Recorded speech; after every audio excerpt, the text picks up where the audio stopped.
one of the heads of SEA. I'm Sophia. I'm the other head of SEA. So, good evening, everyone, and welcome to our first part of Eco Day programming. This is one of our favorite days of the school year. We get to step out of the normal routine and spend real time thinking about the planet we live on, the challenges it's facing, and what we can actually do about it. Eco Day is about curiosity, conversation, and being present. So please make sure you're dressed for the weather if you're going outside and just in general. And please also keep an eye on your email. Your workshop leaders will be reaching out with details about tomorrow's workshops, so don't ignore your inbox tonight. Here's a quick rundown. So today you'll hear from our keynote speaker, and tonight, back in the dorms from 8:15 to 9, we'll be having conversations about recycling. Tomorrow you'll head into your workshops, but now let's introduce our speaker. We're lucky to have someone today whose work sits right at the heart of what Eco Day is all about. Dr. Rebecca Barnes is a scientist, educator, and advocate who has spent over 2 decades studying how carbon and nitrogen move through ecosystems, from mountain streams and alpine watersheds to tidal rivers and fire-scarred forests. Her research asks, when we disturb an ecosystem through land use, wildfire, or a changing climate, how does it respond? And how resilient are these ecosystems? Her work has earned some of the highest honors in her field, including a Presidential Award for Excellence in Science, Mathematics, and Engineering Mentoring, and the American Geophysical Union Sulzman Award for Excellence in Education and Mentoring, and the NSF's Director's Award for Achievement in Diversity, Equity, and Inclusion, and Accessibility. Beyond her research, she's been a passionate advocate for making science more welcoming and equitable, and she has recently brought all of that to secondary education as the director of Matheson Scholars Program and science instructor right here at Hotchkiss. Now, please welcome Dr. Rebecca Barnes, who is here to share her talk, Written by Water, Reading History Through Rivers.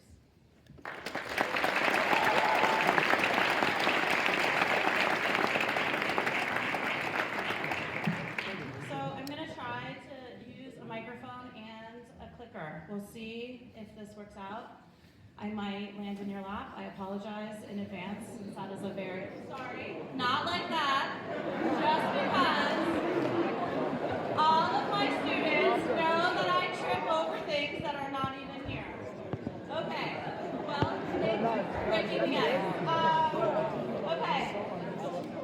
So my talk, okay, I also am a teacher here, so I can get you to shut up. Okay, so, Written by Water, so reading history through rivers. So I was told that our theme for Eco Day this year is sense of place. And so when I go to a place, I think about what is the landscape and how is water moving through it. And I hope that by the end of the next 35 minutes, you will understand as well why I think that we can learn a lot about a place by looking at the chemistry of the water, even if the things about that place are no longer present.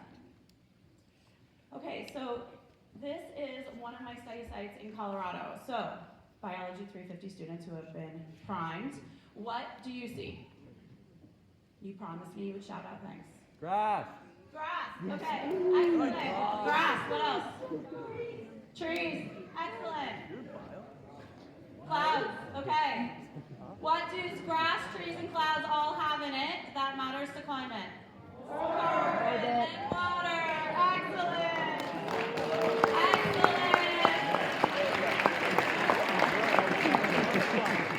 Okay, so to continue with maybe paying too much attention to the ones I already know, when I look at these landscapes, you're going to notice what we're doing in class right now. So when I look at these landscapes, I see a bunch of pools and processes, right? These are the boxes and arrow diagrams that I have been asking you, and Ms. Reinhardt has been asking you to draw in our class.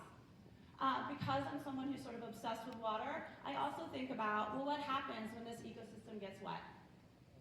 So as the water comes down, where are those reactants and products going to go? And if you're in 350 right now, hopefully you recognize some of these processes, right? Photosynthesis and respiration are exchanging carbon and oxygen with the atmosphere as well as with the soil. We have decomposition, adding decaying organic matter to the soil, and then it's able to leach out into our waterways.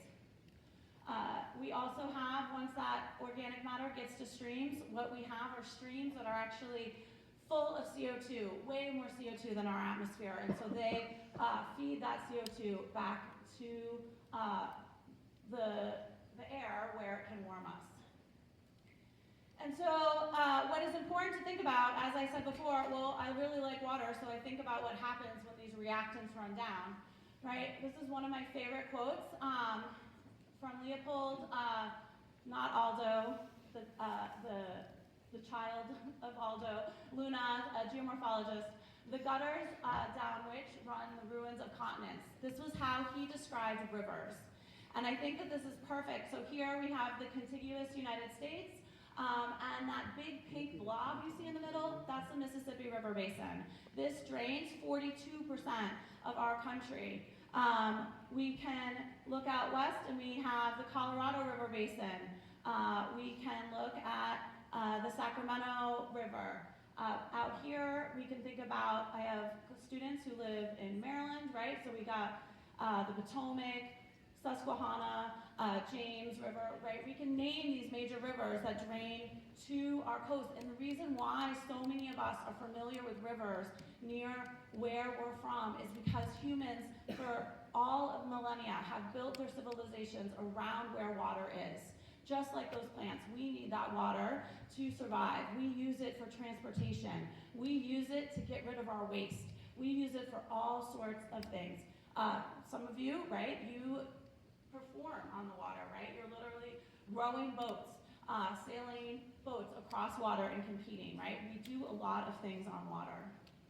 I tend to put waders on and jump in and take a sample. And so what are we going to see if we sample rivers from really different parts of the country? Well, if we sample a river in Maine, like the Penobscot, we will see that the chemistry really reflects the fact that it is draining a granitic landscape that is full of northern hardwoods. It has fairly little human intervention or disturbance in it. So we would see pretty low nitrogen concentrations, pretty high DOC, dissolved organic carbon concentrations, but we would think this ecosystem is probably pretty healthy.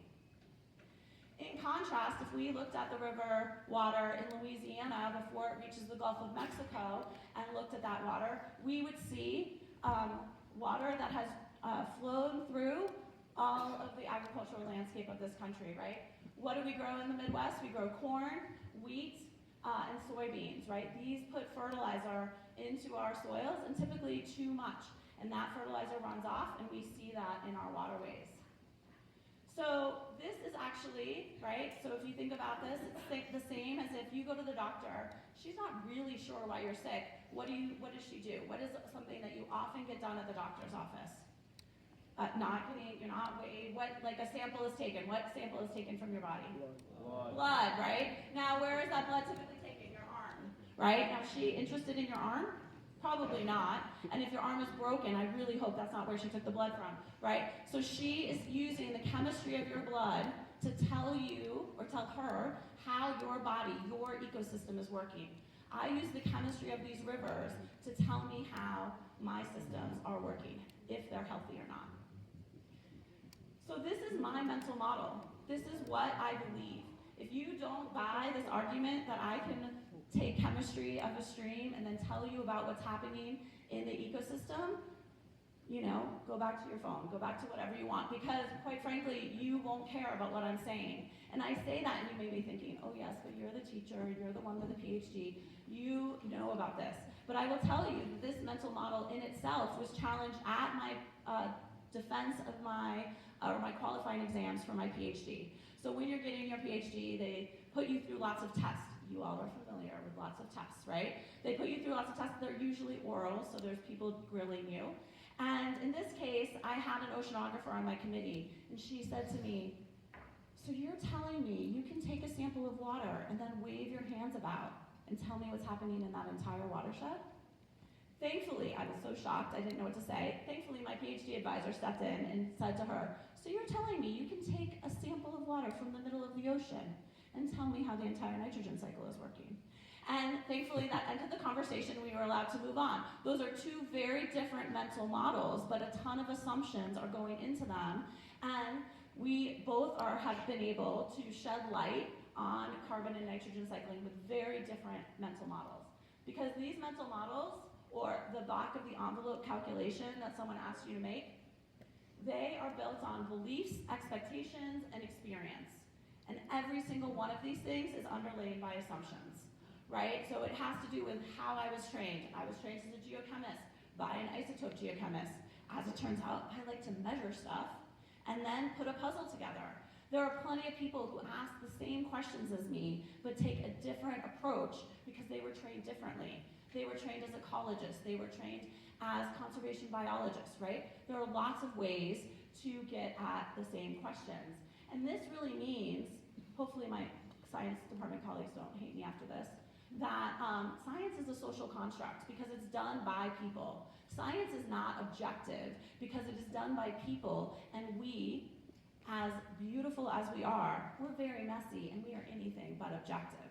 Every question I ask is based on my interest. That's the opposite of objective, right? I try to read that data as objectively as possible, but as it turns out, my brain is still looking for answers, right? I've actually found that I can be a quote-unquote better scientist when I go to a system that I know nothing about because I have no expectations. I'm not biasing myself when I get that data. So why was I here in the first place? Why was I standing, as it turns out, in right outside Colorado Springs? Because this is the site of a 2002 fire. This was taken my first year summer research at Colorado College, and so almost 15 years later, and very little has grown back. And in fact, what my research was doing was trying to understand why do some forests recover and some don't, and what are the consequences of that on the carbon cycle.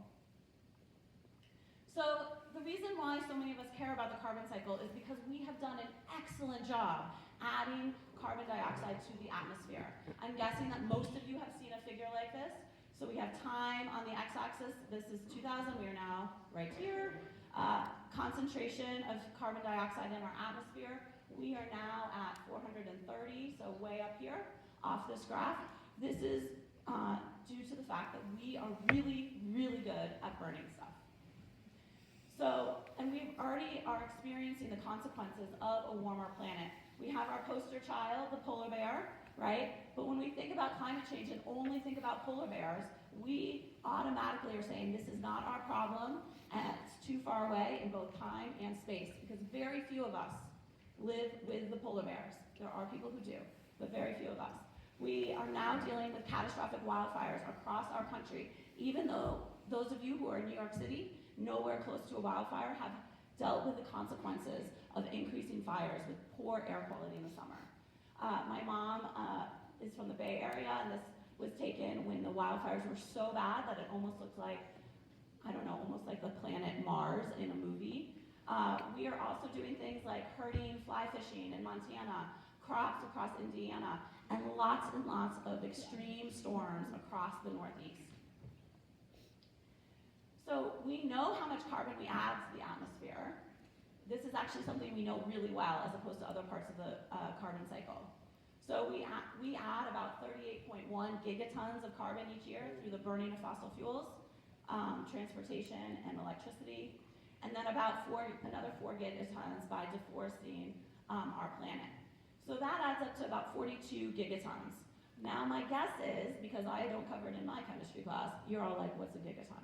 These are far from the freedom units we like, and we never got up to 10 to the whatever that is. So in fact, what is a gigaton? So one, it's also named a petagram. It's 10 to the 15th grams, basically a lot.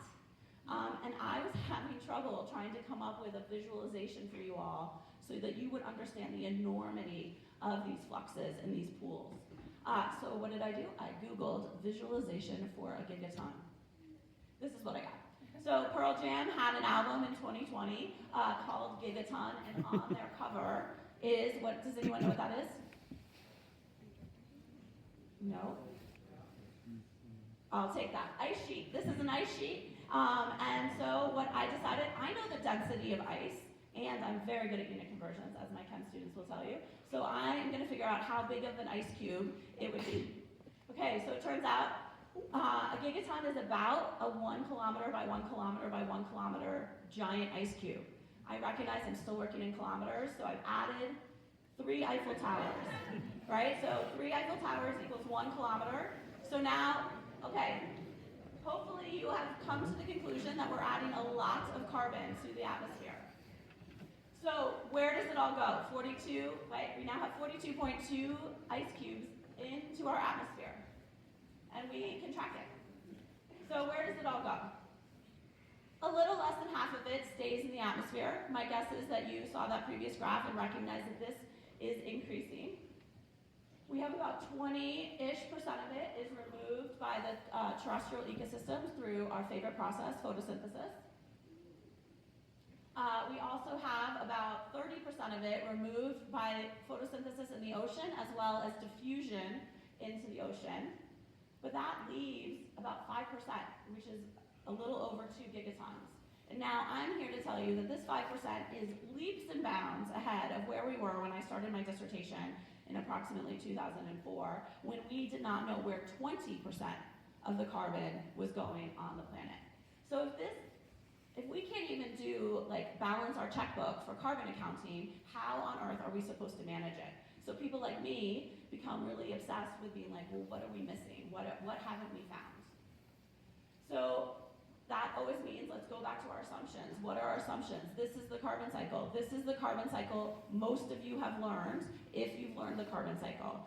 I drew this basically by looking at all the simple carbon cycle diagrams on the interwebs. And as it turns out, it's pretty similar to what's in our book that I'm teaching from this year in 350. This was the carbon cycle when I started my PhD. It was published in 2007, but this is our knowledge of the carbon cycle then. I will tell you that the arrows that I've spent my life studying are not on this carbon cycle, right? So I started my dissertation working with a model that didn't have the things I was measuring on it. In 2014, I should mention, so IPCC, this is essentially it's the Intergovernmental Panel for Climate Change Research. They convene every year scientists from around the world, and they work doggedly, and it comes out about every 7 to 10 years, they come out with a new report on our state of the climate and our understanding of climate change. So that's why I'm using these models. These are the state of our knowledge in 2007 to 2014. So if I were to critique this model, I would say, why did you make it three-dimensional? It looks cool, but it's even harder to read. But the benefit is that they did put my arrows in, right? So my research has really been focused on this space where land and water meet, these places where we don't really know if we're in the hydrosphere or the biosphere. And so just to take out that piece of the carbon cycle, we know that these rivers are no longer pipes. They used to be modeled as pipes. Essentially, organic matter would come into them and it would be shuttled to the ocean. Nothing happened in there. Even though we knew stuff was happening, right? We had friends who were stream ecologists who would tell us that there were animals and stuff in the streams, right? Things were happening. But we just all assumed, right, scientific community, that those processes just weren't important at the global scale. Well, in 2007, a paper was published led by John Cole, who's unfortunately passed away, but a preeminent scientist at the Carey Center for Ecosystem Studies just down the road in Millbrook. And he led a group of researchers, including my PhD research advisor, to say, okay, we need to rethink our mental model of rivers. They are not pipes. And in fact, they are reactors, right? They are places where carbon is processed, it is buried, it is consumed. And you may think, okay, well, I know you now told us gigatons are big, but that still can't matter. I don't care that 2 gigatons are being exhaled by the stream. Dr. Barnes, who cares? Right, well, I'm gonna tell you now that only about 2 gigatons are taken up by the plants on land, right? So this sink that we have been counting on, right, this terrestrial sink, which is incredibly important for storing carbon, is only taking up 2.5 gigatons of carbon each year, right? Well, we just found an arrow that we didn't know existed that is almost the same size of it, right? And so that really points out the fact that we still are learning about how carbon moves around our planet and how we, as in humans, are changing it. So my research is focused on this terrestrial input. You may think this is bananas, that I focus all on one arrow, but that is true. So I've really focused, I basically am like, the models are modeling it as forest. I know that is wrong. I am going to make this arrow as complicated as I can in order to figure out how much carbon is really getting into these waterways. And so to do that, as you can imagine, there's carbon everywhere. It's really hard to track. So we have to measure different things in it, right? And I'm guessing you all know that carbon is often attached to other atoms, right? There's very few times that we have a carbon attached to a carbon attached to a carbon and nothing else. Does anyone know what a carbon attached to a carbon only carbons are? Begins with a D. It's a sparkly rock. Diamonds, right? Yeah, so sometimes we have only carbon, live. Right, but other times we don't, and I told you I would do it. Right, we have, in this case, I'm going to measure the age of carbon, right, but we could also measure the isotopic focus of it. You're just excited about the carbon, I know, it's fine. Okay, so when I sample carbon in a stream, I have to think about where it's coming from, right? So I need to think about all of the arrows and where it flows to and from, right? So we have water that flows over the surface, water that flows through soil, water that flows through bedrock. As you also probably know, there is more carbon at the surface than there is at depth. And so when I think about all of these arrows, I have to do essentially a weighted average. My chemistry students, of course, are like, oh gosh, we do weighted averages outside of chemistry. But yes, in fact, we do all the time, because when we're sampling this, we have to recognize that there's going to be more carbon in these little arrows at the surface than from below, just because there's more carbon available. So in this case, I'm measuring the age of the carbon. So young carbon, meaning recently fixed, i.e. CO2 from our atmosphere, made into a leaf, into the apple you ate, into the salmon that some of us just enjoyed at dinner, right? To millennial age carbon, and this is fossil fuels, these are rocks, things that are over thousands and thousands of years old. So what is this old carbon? So old carbon, you might have heard of radiocarbon dating or C14 dating. Most often we hear about it in terms of archaeological artifacts and things like that. And so here is a picture of artifacts from Egypt that were dated to 3800 BC using C14 of that carbon. Soils are 3,000 to 6,000 years old once you move below the surface. Then we have some really old carbon, like the first ancestors and dinosaurs. We can't measure these with C14 because we can't go back in time that long with that isotope. These are all young carbon. So my cat D. Martin, a leaf, a manatee, flying magical manatees, right? All of those are young carbon, also known as unicorns / Miss Smithy's favorite thing. Okay, so you may be thinking, okay, I've heard of C14, I don't know, I still am so confused. You're in the water, Dr. Barnes. How on earth are you going to measure the age of carbon? Well, as it turns out, I happened to do my PhD with the first person to measure this. And so we can actually measure that dissolved substance and look at the age of it using an accelerator mass spectrometer. And so the first measurements of age carbon were made in 2001 of DOC, dissolved organic matter, first in California, and then off the coast of the Hudson, or the east coast of our country, right? So Pete and Carrie both found during their dissertations, there was like dueling dissertations, they both found that this old carbon was being exported. So we also have found that old carbon is coming out of rivers all over the world.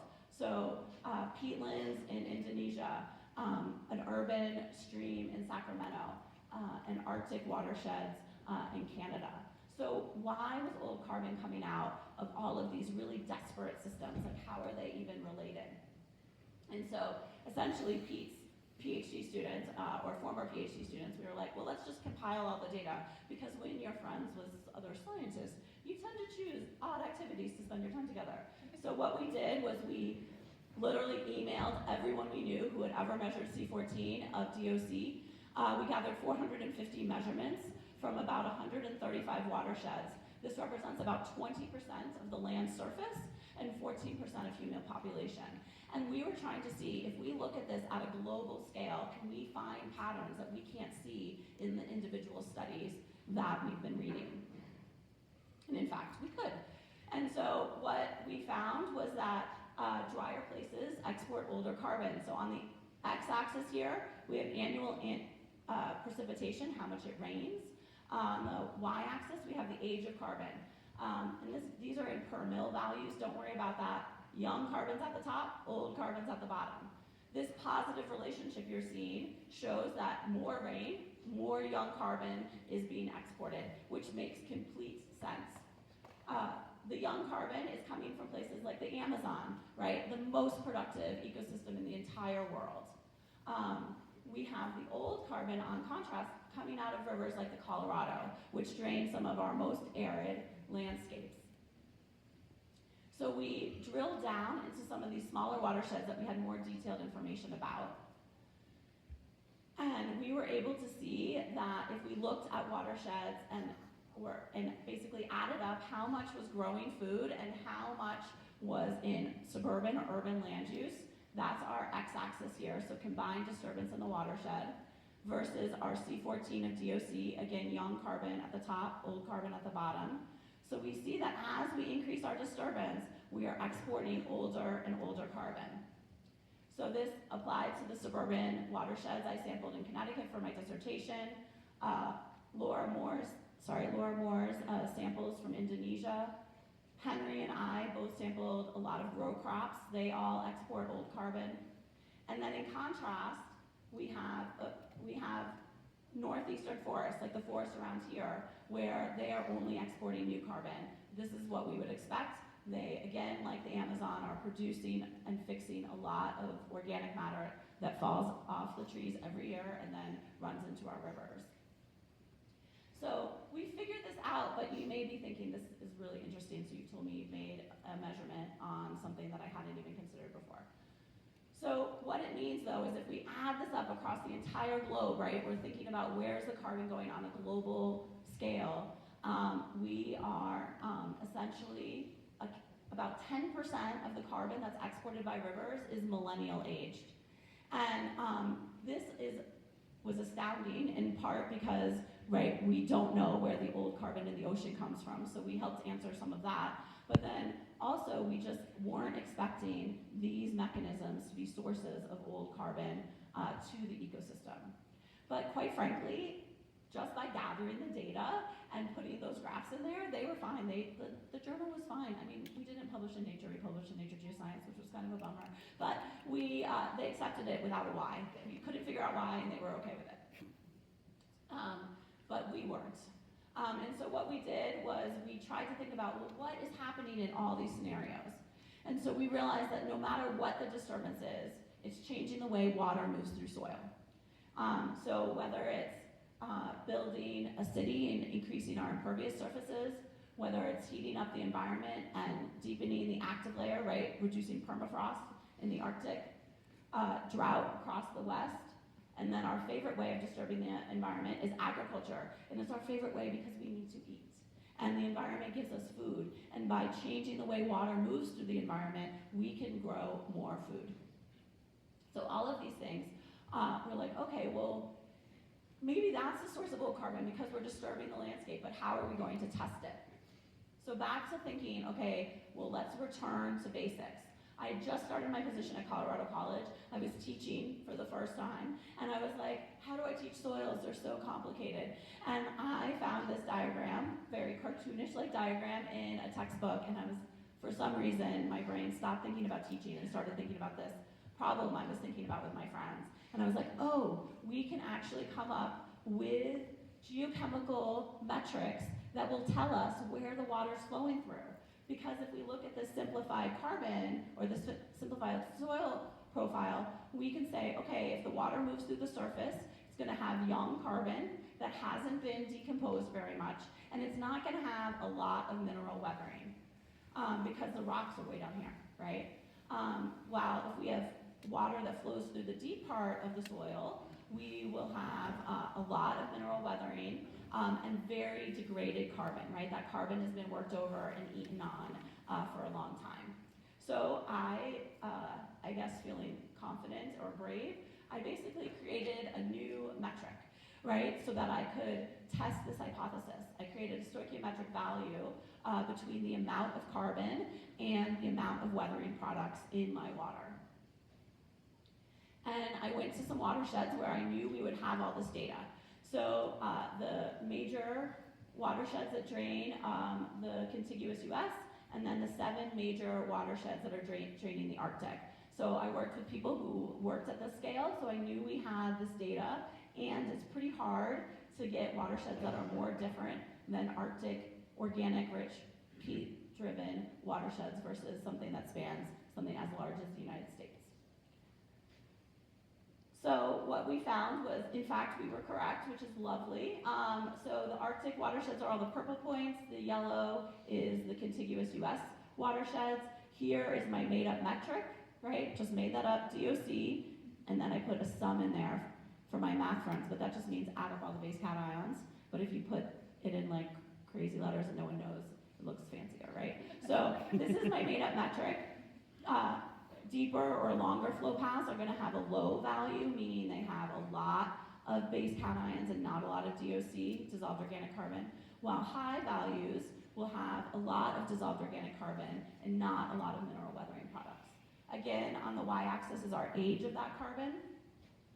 And so we see that regardless of whether we're draining Arctic watersheds or the contiguous US watersheds, they form this positive relationship, and I don't need to give you any statistical data to convince you that those lines are very much the same, right? So we were actually more surprised that the slope of the lines was exactly the same than anything else, but this really gave us reason to believe that we were onto something.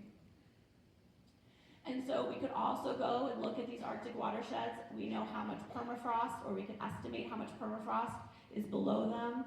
We could use that metric as related to how much it changes over the season, i.e. with temperature. And we could create another metric, right? So seasonality of flow path change. And we see this negative relationship, meaning if you have more permafrost, that means that your flow paths change more throughout the year, which makes sense. If you're thawing ice and you have an opportunity to then go as a flow path down below something that was previously frozen, that's a lot more variability than if you have no ice to thaw. Others have built on our work in places that we hadn't sampled. So this is Travis Drake's work from the Congo River Basin, the second largest river basin in the world. And he was able to show with his colleagues that, again, fraction deforested, right? We remove trees, we disturb the soil, we are going to export gold carbon. And so again, I'm still just providing you more data, and you may still think, okay, well, it's maybe a little bit cooler because we've now gone to the Arctic and the Congo River, but I still don't know why I'm supposed to care. So why does all of this matter? Hopefully my biology students know, because I am obsessed with this, but maybe this is a refresher for you. If we return to our carbon cycle that we learned, right, it's a model, and a model is a simplification of a system so that we can understand it. It's not meant to be 100% correct, but I would say that this model that most of us learn is the reason why science literacy in this country is such that the vast majority of us cannot answer the question, how is the CO2 that comes out of my mouth different than the CO2 that comes out of my car? And if you know the answer to that question already, awesome, you are not part of that vast majority, but most of you, I'm guessing, do not. And that's because we don't think about time. So, short-term carbon cycle. Here's my cat, D. Martin. Since we moved to Connecticut, his diet has increased on the mouse front, but he still really likes catnip. When he is consuming these things and breathing out the CO2, he is taking part in the short-term carbon cycle, just like you, days to years. When we are building, or when we're creating fossil fuels or rocks of any kind, it takes millions of years, right? Millions of years for this to form. Weathering takes a long time to break those down. So this is what we would call the long-term carbon cycle, millions of years, right? So I just told you, right, when we burn fossil fuels, we create CO2. When we or our cats eat and consume things, they also create CO2. Do the plants care? No, the plants do not care. The plants will consume the CO2 from that smokestack just as readily as the CO2 from my cat. And this is where the challenge is because this carbon was locked away beneath the surface, not interacting with the atmosphere, not interacting with plants, not warming our planet. And we have taken it from the deep and injected it back into the atmosphere. What my research and colleagues' research has shown is that we're doing the same thing when we build cities and grow food. We are short-circuiting that carbon cycle. And while I recognize this is a very scientific term, super old carbon, this carbon is not quite as old, but we are still finding out that a lot of it is bioavailable and is being processed through the ecosystem. So it still remains to be seen how much of that carbon is making it into the atmosphere and contributing to our rising temperatures, but this is the reason why I am continuing to do this work. So with that, to return to our idea, right, I hope I've shown you that our mental models are super helpful, but they also will always have problems. And that is because, right, science is inherently not objective because it's done by us.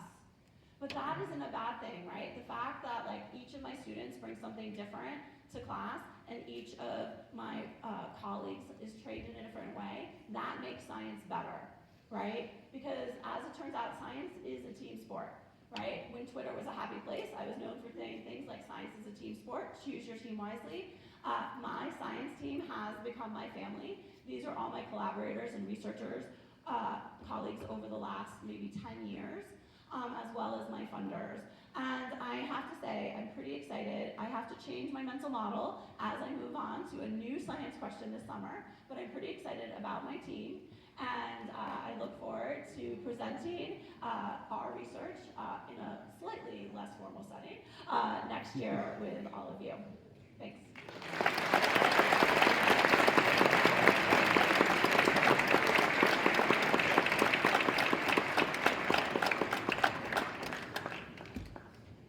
I think you can ask me questions.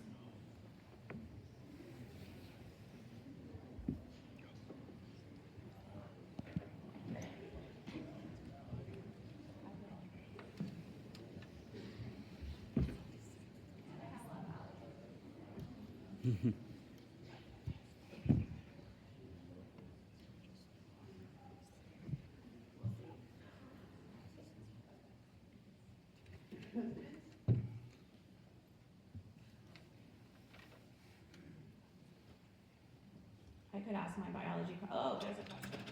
Emerson seems to want a question. Most exciting field work I've done. That is an excellent question. Okay, I'll tell you the place that working on a river in Delaware, I had Homeland Security called on me. Yeah, as it turns out, the people that we talked to about working just below the water intake for the water treatment plant did not talk to the people that were working on Saturday. And so, someone thought it was a little bit odd to have 4 adults in camo waders mixing large canisters of salt in their river. Yeah. So, yeah, most of the most exciting things are because authorities have been called on me because people get freaked out when you're showing up in places. But the scariest field work would probably be Louisiana. So I did a lot of work in the Wax River Delta, so it's right next to where the Mississippi River comes out, and there's just too many things. There's like sawgrass, alligators, mosquitoes, like it's just like all the things that can eat and kill you. So I stopped going with my student on those things, and I was like, okay, well you can go sample on your own. But he did get to go on an airboat, that was pretty cool. I have a question back here in the back. Hi, Dr. Barnes. Incredible talk. I learned to care about arrows that I didn't know existed. One of the things I noticed is you had a turning point in your talk where when you were working on some teaching stuff, you actually realized something about your research. At the university level, research professors are often talking about how their research informs their teaching, but it sounds like your teaching informs your research. Could you talk more about that? Sure. I mean, anyone who's in my class, I hope they will nod and say that I frequently say, oh, I didn't know that. Thank you for letting me know. There we go, right? Emerson earlier she taught me that algae, in fact, are not plants, they're produce. I was like, no, they're not, Emerson. And he was like, Dr. Barnes, write in the book. They're not plants. And I was like, oh, my entire world. And I went, talked to Reinhardt. She's like, Becca, they're not plants. And I was like, oh no, right? So we are off, all of us are wrong all the time, right? And I think that the most important thing that you can do as a student is to not worry about being wrong, because I will tell you that I've learned way more about being wrong by being wrong than by being right. So that was when I started at CC, and I had, I hadn't ever taught about soil. I just sort of knew about it, and when you try to go back to basics, you're then simplifying a system to a place where you're like, oh, I don't have to worry about all the microbes and like the genetic diversity of the microbiome, or all these things, and I made it simpler. And by making it simpler, I was able to come up with that metric, which, crazy enough, I've then run almost every single data set I've ever created through it, and they all work with my funny made-up metric, which is kind of exciting. So I just think that you can often learn a lot from your students, in part because they don't have all those built-in assumptions, right? They don't expect an answer necessarily from the lab you're doing, because they don't have the experience to do that, right? So, which is why I believe not to tout the science department too much. I think that's why they are, and myself included, so focused on sort of this modeling approach where, you're, playing with pulleys and, doing science and then learning from it afterwards, because you often can learn more that way than by reading in a book. So I know I didn't fully answer your question, but hopefully that was a little bit. Yeah, I don't.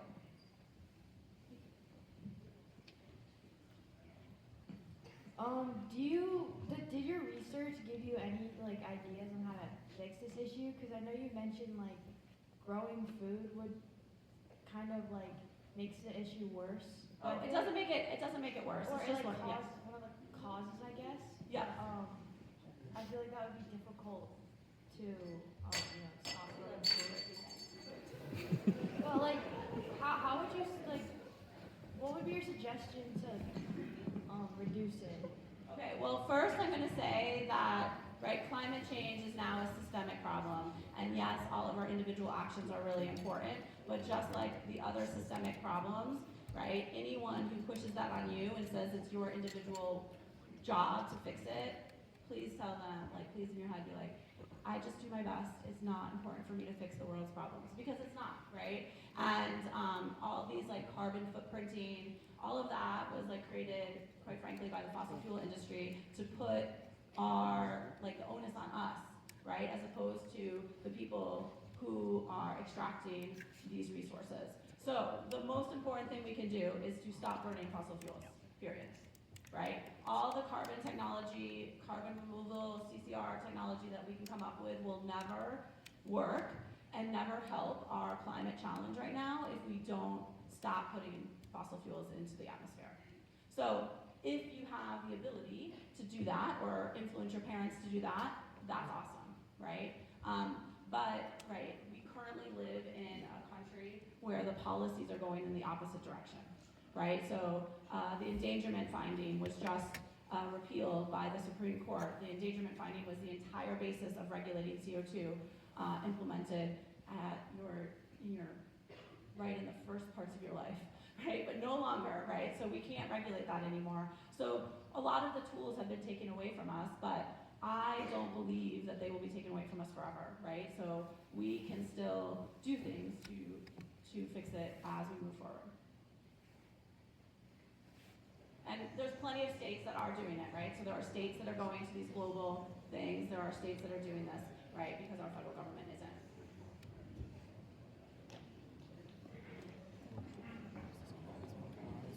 So thank you so much. Dreading my question. It's because I ask great ones.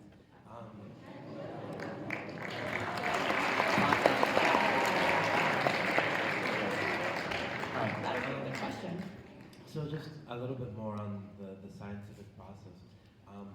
What led you to, or sorry, what were some other things like within the water that maybe you like analyzed at first?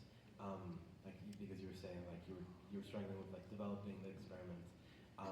Were there any other things that you sort of tracked within the water that were either like red herrings or like other things that you tried to look at in specific to learn more? Well, that's a great question. So his question was, were there other things we tested before looking at my made-up metric? Is that what you're asking? Okay. Yeah, and so were there other things we looked at? So we did have really, really big data sets, right? And so we, admittedly, I'm not a fan of people who just go look at the data and see what correlates. Like, that's not how we should be doing science. But a lot of the things that went into that metric, we tested individually. But it didn't make it, there was no relationships when we tested them individually. It wasn't until we sort of figured out a way to compound them to actually measure what we were hoping to measure. So one of the things that we 100% lie to you as geochemists is that I'm like, I made a measurement of dissolved organic carbon. Well, as it turns out, I tried my best to make a measurement of dissolved organic carbon. You can't even do recovery estimates on it because organic carbon is this buffet of molecules. There's so many different kinds, and so we are never quite sure what we're measuring, if we're measuring all of it, right? So a lot of times what we measure in our data, it's a proxy for what we're trying to get at, right? And so even when we measure something like dissolved organic carbon and we put milligrams per liter, that's still a proxy measurement because we can't measure it all. And so we run into problems, right, because there's all these complicating factors when we're looking at individual things. So the key was summing all of the base cations, so all of the weathering products, and then not the chemistry of the dissolved organic carbon, which is where we thought the answer would be, but actually in the bulk amount relative